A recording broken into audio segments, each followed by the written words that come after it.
Excuse me, your name isn't on the seating list. The wedding coordinator said it softly, like she was apologizing for something that wasn't her fault. I laughed under my breath and leaned closer to the tablet. It has to be there, I said. I'm the bride's sister. She checked again, scrolling slowly, her eyebrows pulling together. I'm really sorry, she whispered. You've been assigned to a downstairs table. Downstairs. The word felt wrong, like a joke nobody finished telling.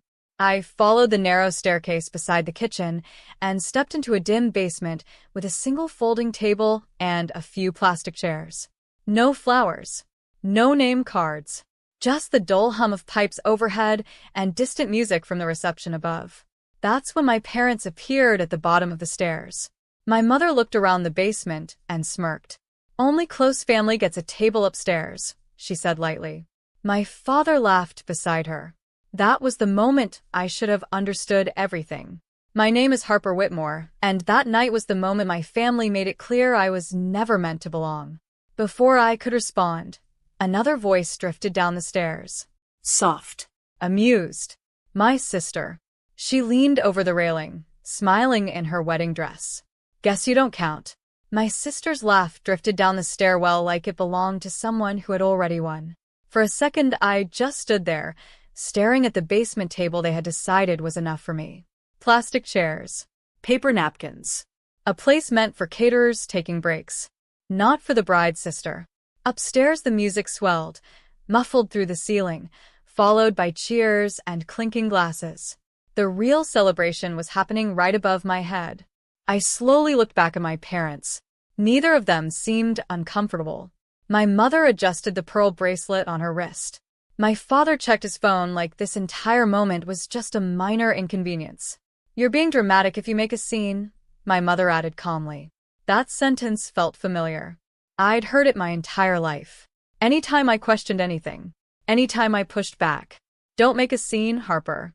Upstairs, someone shouted my sister's name, and the crowd erupted again. She deserved the spotlight. She always had. But standing there in that basement, I realized something that changed everything. This wasn't a mistake.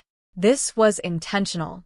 I looked down at the elegant gift box in my hands, the one everyone upstairs believed contained the most generous wedding present of the night. Then I heard heels descending the stairs again. My sister. And she was still smiling. My sister stepped into the basement slowly, lifting the edge of her wedding dress so it wouldn't touch the concrete floor. Even down there, she looked perfect. Hair flawless. Makeup glowing. The kind of bride people whispered about upstairs. She studied the table like it amused her. Cute setup, she said lightly. I didn't answer. Instead, I watched her carefully, noticing how relaxed she seemed. No guilt. No hesitation. Just the quiet confidence of someone who knew exactly what she was doing. You didn't have to come tonight, Harper, she added, folding her arms. No one forced you. That was the strange part. I had almost stayed home. But 2 weeks earlier, she had called me herself. Her voice sweet. Careful. Almost emotional. It wouldn't feel right if you weren't there. Standing in that basement now, I understood that sentence differently. It wasn't an invitation. It was a setup. You really brought the gift? She asked, nodding toward the box in my hands. Her tone changed slightly. Curious. Almost nervous. I tilted the package gently, watching her reaction. Yes, I said calmly. Of course I did. For the first time since she walked in, the playful expression on her face tightened. Because she knew something no one else upstairs knew. And if I walked out with that box, the wedding wouldn't just feel awkward. It would collapse. She stepped closer when I lifted the gift slightly, like gravity had suddenly changed. Harper, she said quietly, her voice losing that playful edge. Don't be dramatic. That word again. Dramatic. It was always their favorite label whenever I refused to accept humiliation politely. I looked at the white ribbon wrapped around the box, remembering the night I finished preparing it. Hours spent making sure everything inside was perfect. Thoughtful. Generous. Exactly what a sister should give. Upstairs, the band started a new song and applause thundered through the ceiling. My sister glanced toward the stairs nervously. Everyone's waiting, she muttered. For you, I replied. Silence stretched between us. She folded her arms again, trying to reclaim the control she always carried like a crown. You're really going to leave over a seating arrangement? I met her eyes. This wasn't about a chair, I said calmly. She didn't respond, because she knew I was right. This was about years of quiet decisions, quiet exclusions, quiet reminders of where I stood in the family hierarchy. I turned the gift slowly in my hands. Her eyes followed it instantly. That was when I saw it. Fear. Real fear.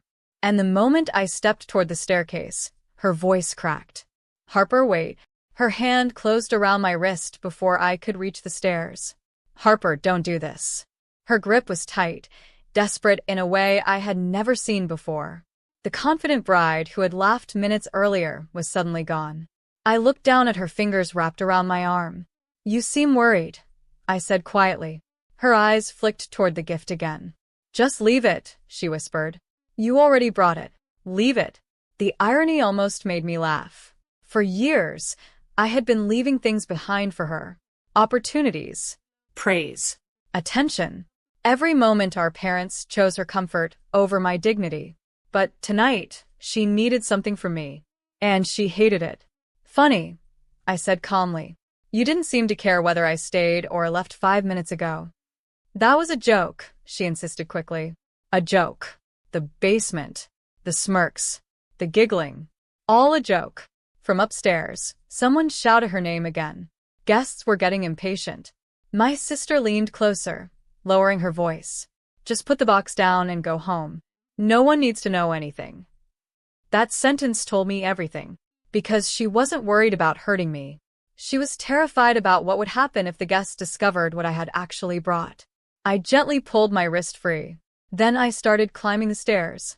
And behind me, my sister whispered something that froze the air. Harper, you promised. I paused halfway up the stairs when she said that. You promised. The words floated up the narrow stairwell like they still carried power over me. For most of my life, they had. I turned slowly and looked down at her standing in the basement, clutching the railing with both hands. The perfect bride now looked like someone watching a disaster approach in slow motion.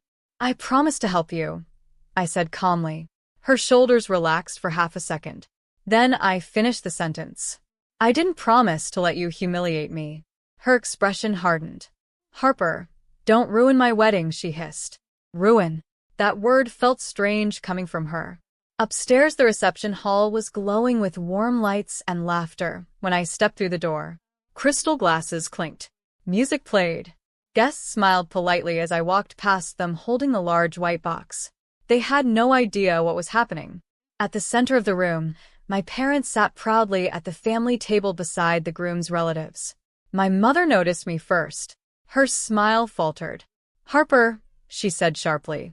Dozens of heads began turning. I walked calmly to the center of the dance floor where the wedding gifts had been stacked. Then I placed my box directly on top. Behind me, I heard my sister burst through the doors.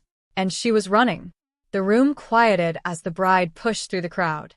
Guests laughed nervously at first, assuming it was some playful moment in the reception. But my sister wasn't smiling anymore. She looked terrified. Harper, she said breathlessly, grabbing my arm again. We'll talk about this later. Later. That word had always meant never. I gently removed her hand and stepped back so everyone could see both of us standing beside the mountain of wedding gifts. The room had grown silent now. Even the band had stopped playing. My father stood from his chair, his voice sharp with warning. Harper, this is not the time. My mother gave me the same tight smile she always used when she wanted problems to disappear quietly. But the guests were watching. And curiosity spreads faster than music at weddings. My sister leaned closer, whispering urgently through clenched teeth. You said you'd help me keep it quiet. That sentence carried farther than she intended. Several guests exchanged confused looks. The groom's mother frowned. Keep what quiet? Someone asked from the crowd. My sister froze. For a moment, I almost felt sorry for her. Then I remembered the basement, the smirks, the laughter. I reached for the ribbon on the box. My sister grabbed my sleeve again, panic spilling into her voice. Harper, please. But it was already too late. My fingers pulled the ribbon loose. The white bows slipped away and fell softly onto the polished floor.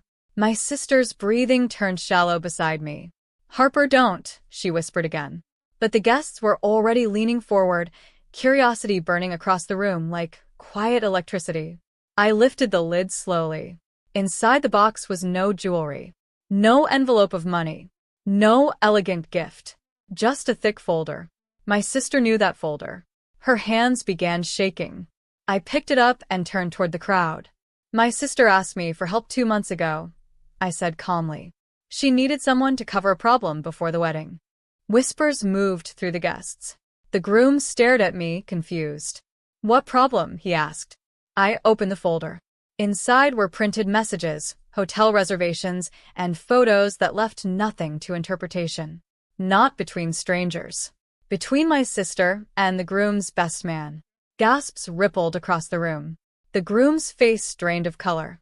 My sister grabbed my arm again, tears finally breaking through her makeup.